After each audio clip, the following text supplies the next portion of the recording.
সম্প্রতি কোনো একটি লাইভ কনসার্টে যেখানে একটা মিউজিক শো হচ্ছিল, যেখানে কোনো একজন গায়ক গান করতে এসেছিলেন বা গায়িকা, তো সেখানে লাখো লাখো দর্শকের ভিড়ে একজন যুবক তার মোবাইল ক্যামেরা বের করে এবং তার ব্যক্তিগত মুহূর্তের কিছু ভিডিও, তার গার্লফ্রেন্ডের সঙ্গে যাপন করা কিছু ভিডিও সে তুলে রেখে দিয়েছিল এবং সেই ব্যক্তিগত মুহূর্তের ভিডিও ওই লাখো লাখো দর্শকের মাঝে ওপেনলি সে কিন্তু প্রকাশ করে দেয় এবং সবার সামনে তার ব্যক্তিগত মুহূর্তের ছবি, ভিডিও সমস্ত কিছু ভাইরাল করে দেয়।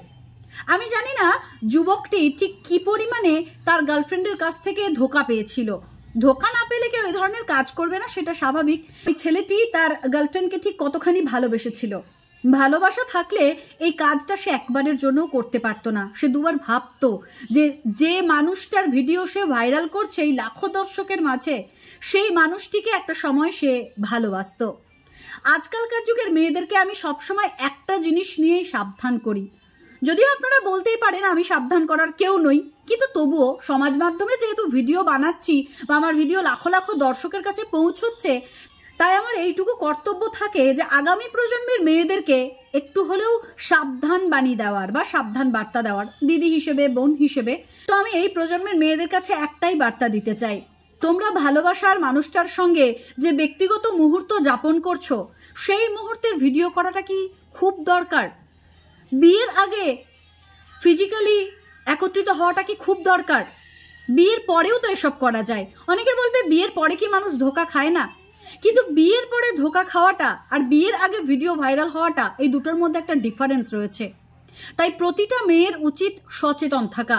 একটা ব্যক্তিগত মুহূর্তের ভিডিও ভাইরাল হলে পুরুষ মানুষটির থেকে মেয়েটিকে বেশি লজ্জিত হতে হয়।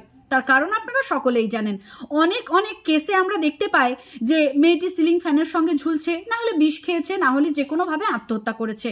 কারণ কি? কারণ তার ব্যক্তিগত মুহূর্তের ভিডিও ভাইরাল হয়ে গেছে। এই ছেলেটিকে ওই মেয়েটি জানি না কতটা বিশ্বাস করে তার ওই ব্যক্তিগত মুহূর্তের ভিডিও করতে দিয়েছিল, আর আজকে সেই ব্যক্তিগত মুহূর্তের ভিডিও নিমেষেই ভাইরাল করে দিচ্ছে তারই বিশ্বস্ত প্রেমিক। ওই লাখো লাখো দর্শকের মাঝে লাইভ কনসার্ট হচ্ছিল, সেই সময় মোবাইল উঁচিয়ে উঁচিয়ে দেখাচ্ছিল ছেলেটি তার গার্লফ্রেন্ডের বিবস্ত্র ছবিগুলো।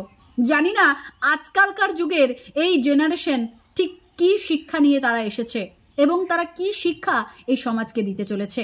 তো আমার এই ভিডিওর উদ্দেশ্য একটাই, বিয়ের আগে ইন্টিমেট হওয়ার আগে 10 বার ভাবুন, বিয়ের আগে ইন্টিমেশন কি খুব দরকার? ফিজিক্যাল হওয়া মানেই প্রেম, আর ফিজিক্যাল না হওয়া মানেই প্রেম নয়, সেটা তো আর নয়, তাই না? তো সাবধান থাকাটা, সতর্ক থাকাটা ছেলে মেয়ে উভয়ের জন্যই দরকার আছে, বিশেষ করে মেয়েদের জন্য। আজকের ভিডিওটা সেই সাবধান বার্তা হিসেবেই নিও। আমি আমার বোনদেরকে, আমার আগামী প্রজন্মের মেয়েদেরকে একটাই কথা বলবো, এতটাও অন্ধবিশ্বাস করো না তোমার প্রেমিক বা তোমার বয়ফ্রেন্ডকে যে তোমার ব্যক্তিগত মুহূর্তের ভিডিওগুলোও তাদের ফোনে থেকে যায়। আজকের ভিডিওটি এখানেই শেষ করছি। দেখা হচ্ছে নতুন কোনো ভিডিওতে, নতুন কোনো দিন। ততক্ষণের জন্য সকলে ভালো থাকবেন, সুস্থ থাকবেন। জয় শ্রীকৃষ্ণ, রাধে রাধে।